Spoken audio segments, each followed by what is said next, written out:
ఓం శ్రీ సాయినాథాయ నమః. 28వ అధ్యాయం. శ్రీ సాయి సచ్చరిత్రం. బాబా తన భక్తులను షిరిడీకి రప్పించుకొనుట. లాలా లక్ష్మీచందు బుర్హాన్పూరు మహిళ మేఘశ్యాముడు. బాబా తన భక్తులను షిరిడీకి రప్పించుట. శ్రీ సాయి అనంతుడు చీమలు పురుగులు మొదలుకొని బ్రహ్మ పర్యంతం సకల జీవులందును వసించును. వారు సర్వంతర్యామి. వేద జ్ఞానమందు ఆత్మ సాక్షాత్కార విద్యయందు వారు పారంగతులు. ఈ అన్నింటిలో వారికి ప్రావీణ్యం ఉండుటచే వారు సద్గురువులు అనిపించుకొనుట సమర్థులు. పండితులైనప్పటికీ శిష్యులను ఎవరైతే ప్రేరేపించి ఆత్మ సాక్షాత్కారం కలిగించెదరో వారు సద్గురువులు కానేరరు. సాధారణముగా తండ్రి శరీరమును పుట్టించును, పిమ్మట చావు జీవితమును వెంబడించును. కానీ సద్గురువు చావు పుట్టుకలను రెండింటినీ దాటింతురు. కాబట్టి వారందరికంటే దయార్థ హృదయులు. సాయిబాబా అనేకసార్లు ఇట్లు నుడివినిరి: నా మనుష్యుడు ఎంత దూరముననున్నప్పటికీ, 1000 క్రోసుల దూరముననున్నప్పటికీ పిచ్చుక కాళ్లకు దారం కట్టి ఈడ్చినట్లా అతనిని షిరిడీకి లాగెదను. అటువంటి 3 పిచ్చుకల గురించి ఈ అధ్యాయంలో చెప్పుకొందాము.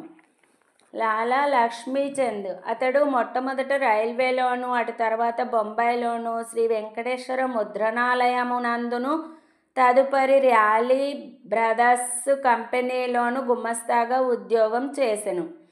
1910వ సంవత్సరమున అతనికి బాబా సాంగత్యం లభించెను. శాంతాక్రజ్లో క్రిస్మస్ పండుగకు 1-2 మాసములకు పూర్వము స్వప్నంలో గడ్డముతోనున్న ఒక ముసలివానిని చుట్టూ భక్తులు గుంపులుగా గూడి ఉన్నట్లు చూచెను. కొన్నాళ్ల తర్వాత దాసగను కీర్తన వినుటకు తన స్నేహితుడకు దత్తాత్రేయ మంజునాథ్ బిజూరు ఇంటికి వెళ్ళెను. కీర్తన చేయునప్పుడు దాసగను బాబా పటమును సభలో పెట్టుట ఆచారము. స్వప్నంలో చూచిన ముసలివాని ముఖలక్షణములు ఈ పటంలోనున్న వానికి సరిపోయెను. కావున తాను సాయిబాబాను స్వప్నంలో చూచినట్ల గ్రహించెను. పటం, దాసగను కీర్తన, తుకారాం జీవితము ఇవన్నీ మనస్సున నాటి లక్ష్మీచంద్ షిరిడీ పోవుట కువ్విళ్ళూరుచుండెను. సద్గురుని వెదుకుటలోను ఆధ్యాత్మిక కృషియందును దేవుడు భక్తులకు సహాయపడు ననున్నది భక్తుల అనుభవమే. ఆనాటి రాత్రి 8 గంటలకు అతని స్నేహితుడకు శంకరరావు వచ్చి తలుపు కొట్టి షిరిడీకి వచ్చేదనాయని అడిగెను. అతని ఆనందమున కంతు లేకుండెను. షిరిడీకి పోవలనని నిశ్చయించుకొనెను. పినతండ్రి కొడుకు వద్ద 15 రూపాయలు అప్పు పుచ్చుకొని కావలసిన ఏర్పాటులన్నీ చేసుకొనిన పిమ్మట షిరిడీకి పయనమయ్యెను. రైలులోని అతడును స్నేహితుడగు శంకరరావు భజన చేసిరి.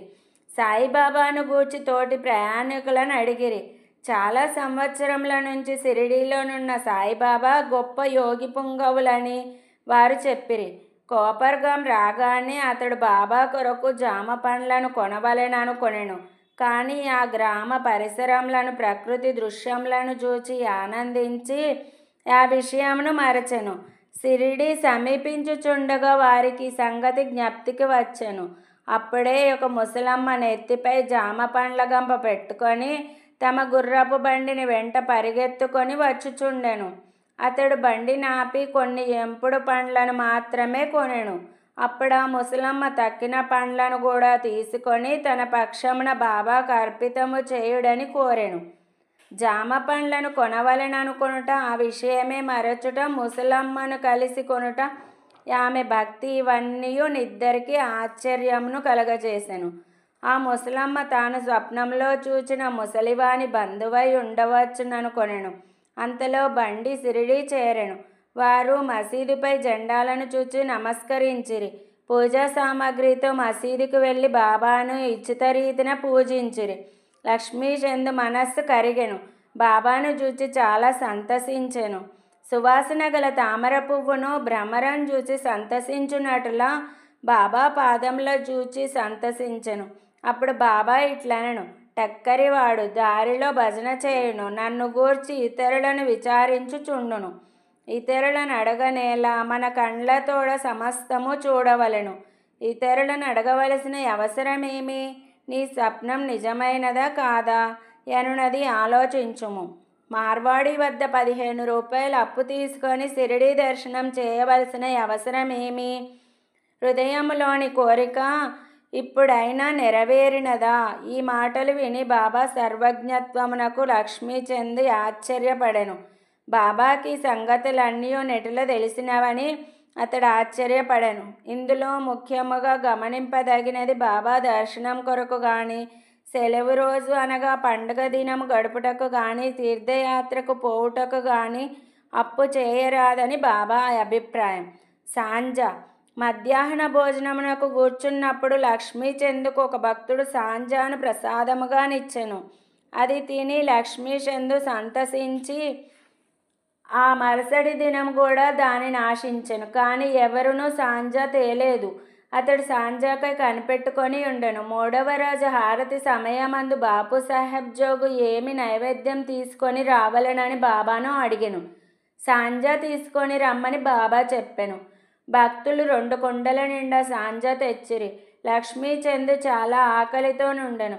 అతని వీపు నొప్పిగా నుండెను. బాబా ఇట్లనెను, నీవు ఆకలితో నుండుట మేలైనది. కావలసినంత సాంజా తినుము. నీ వీపు నొప్పికి ఏదైనా ఔషధం తీసుకొనుము. బాబా తన మనస్సును కనుగొనెనని లక్ష్మీచంద్ రెండవసారి ఆశ్చర్యపడెను. బాబా ఎంత సర్వజ్ఞుడు! దోషదృష్టి. ఆ సమయంలోనే లక్ష్మీచంద్ చావడి ఉత్సవమును చూచెను. అప్పుడు బాబా దగ్గుచే బాధపడుచుండెను. ఎవరిదో దోషదృష్టి ప్రసరించుటచే బాబాకు బాధ కలిగినదనుకొనెను.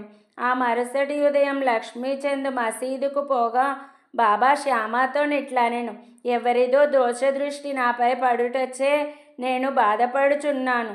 ఇట్లు లక్ష్మీచంద్ మనసులో నేమి భావించుచుండెనో అది అంతయు బాబా వెల్లడి చేయుచుండెను. ఈ విధముగా సర్వజ్ఞతకు కారుణ్యమునకు కావలసినన్ని నిదర్శనములను గని లక్ష్మీచంద్ బాబా పాదములపై పడి, మీ దర్శనం వలన నేనెంతో సంతోషించితిని. ఎల్లప్పుడూ నాయందు దయాదాక్షిణ్యములు చూపి నన్ను రక్షించుము. నాకు ఈ ప్రపంచంలో మీ పాదములు తప్ప ఇతర దైవము లేదు. నా మనస్సు ఎల్లప్పుడూ మీ పాద పూజయందు మీ భజనయందు ప్రీతి చెందునుగాక.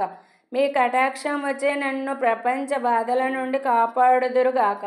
నేను ఎల్లప్పుడూ మీ నామమునే జపించుచు సంతోషంతో నుందునుగాక అని ప్రార్థించెను.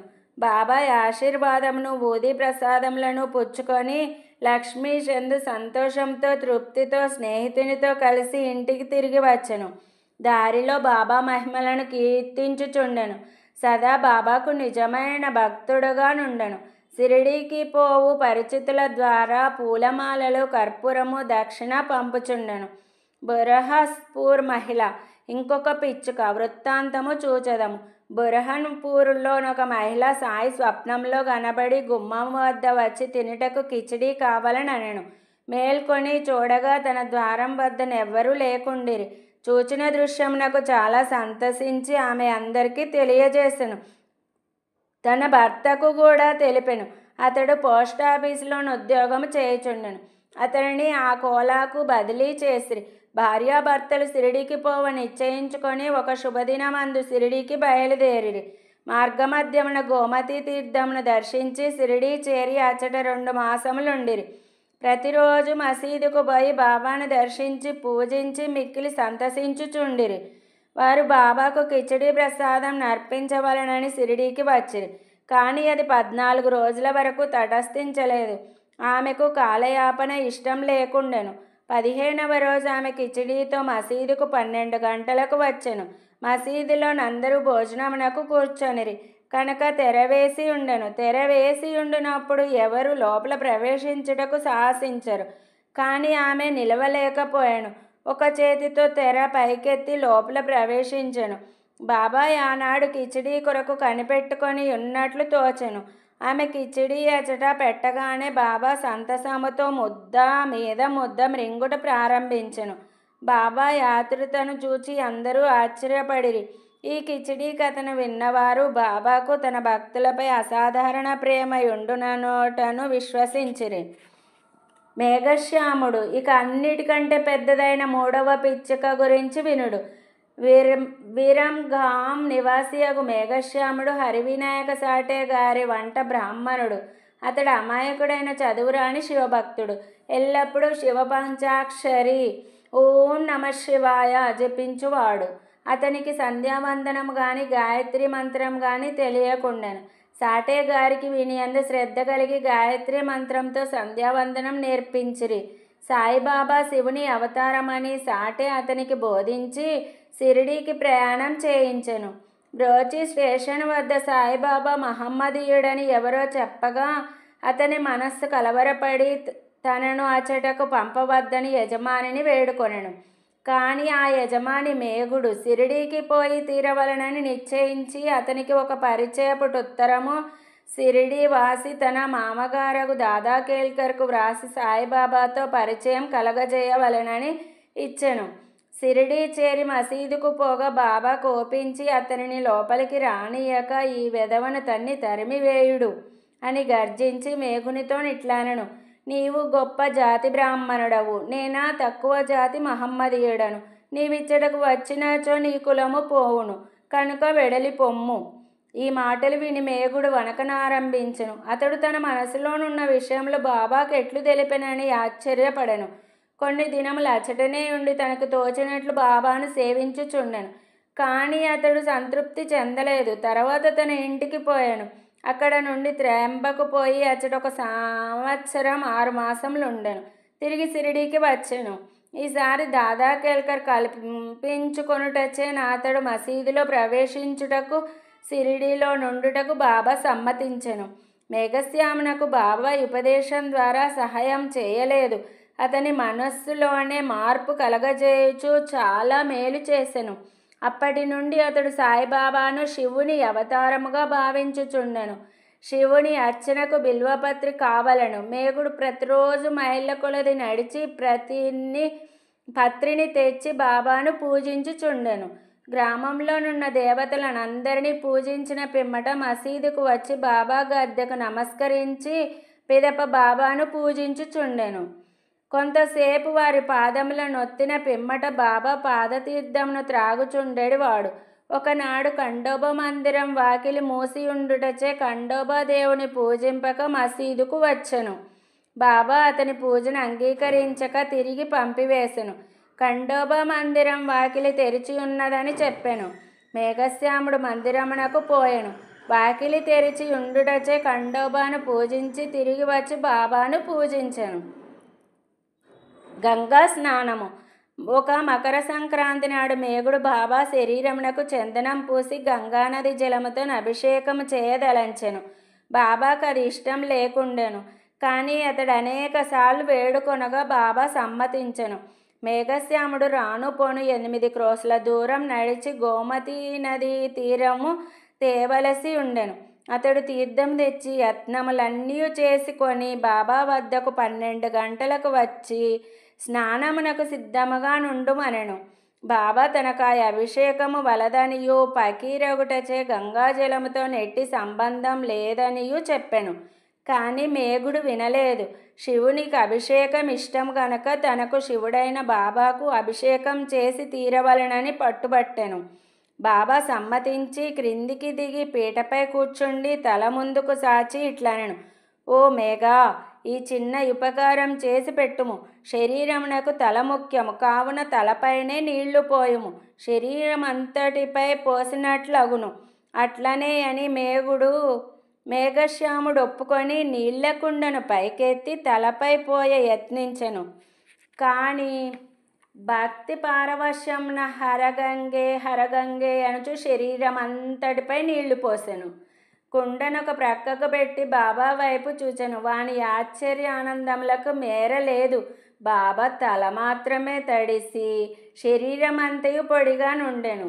త్రిశూలము లింగము. మేఘశ్యాముడు బాబాను 2 చోట్ల పూజించుచుండెను. మసీదులో బాబాను స్వయముగా పూజించుచుండెను. వాడాలో నానాసాహెబ్ చందోర్కర్ ఇచ్చిన పటమును పూజించుచుండెను. ఈ ప్రకారం 12 నెలలు చేసెను. వాని భక్తికి మెచ్చుకొనెనని తెలుపుటకు బాబా అతనికొక దృష్టాంతము చూపెను. ఒకనాడు వేకువజామున మేఘుడు తన శయ్యపై పండుకొని కళ్ళు మూసి ఉన్నప్పటికీ లోపల ధ్యానము చేయుచు బాబా రూపమును చూచెను. బాబా అతనిపై అక్షంతలు చల్లి మేఘ త్రిశూలమును గీయుము అని చెప్పి అదృశ్యుడయ్యాను.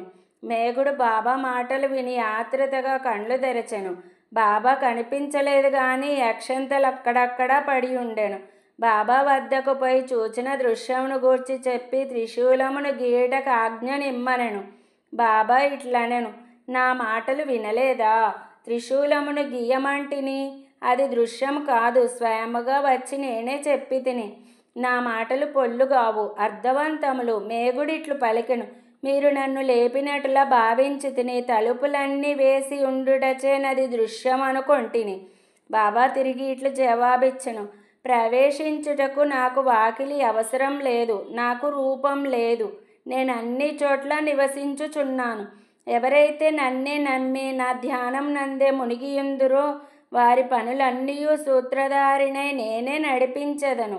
మేఘుడు వాడాకు తిరిగి వచ్చి బాబా పటం వద్ద గోడపై త్రిశూలమును ఎర్ర రంగుతో గీసెను.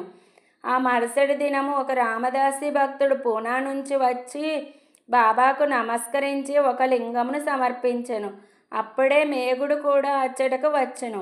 బాబా ఇట్లనెను, చూడు, శంకరుడు వచ్చినాడు, జాగ్రత్తగా పూజించుము.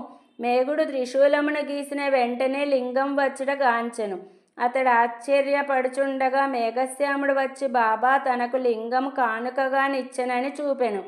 దీక్షిత్ దానిని చూచి సరిగా నది తన ధ్యానములో పడిన దాని వలెనున్నదని సంతసించెను. కొద్ది రోజులలో త్రిశూలమును వ్రాయట పూర్తి కాగా బాబా మేఘశ్యాముడు పూజ చేయుచున్న పెద్ద పటం వద్ద లింగమును ప్రతిష్ఠించెను. మేఘశ్యామునకు శివుని పూజించడం చాలా ప్రీతి గనుక త్రిశూలమును వ్రాయించి లింగమును ప్రతిష్ఠించుట ద్వారా బాబా వాని యందుండు నమ్మకమును స్థిరపరచెను. అనేక సంవత్సరములు బాబా సేవ చేసి అనగా పూజ, మధ్యాహ్న సాయంకాలం హారతి సేవలు చేసి తుదకు 1912లో మేఘశ్యాముడు కాలము నొందెను. బాబా వాని కళేబరముపై చేతులు చాచి ఇతడు నా నిజమైన భక్తుడనెను. బాబా తన సొంత ఖర్చులతో బ్రాహ్మణులకు చావు భోజనం ఏర్పాటు చేయుమనెను. కాకాసాహెబ్ దీక్షిత్ బాబా ఆజ్ఞ నెరవేర్చెను. 28వ అధ్యాయం సంపూర్ణం. సద్గురు శ్రీ సాయినాథార్పణమస్తు. శుభం భవత్. Thanks for watching Devotional Updates channel. Please like, share and subscribe to this channel for more updates. Thank you.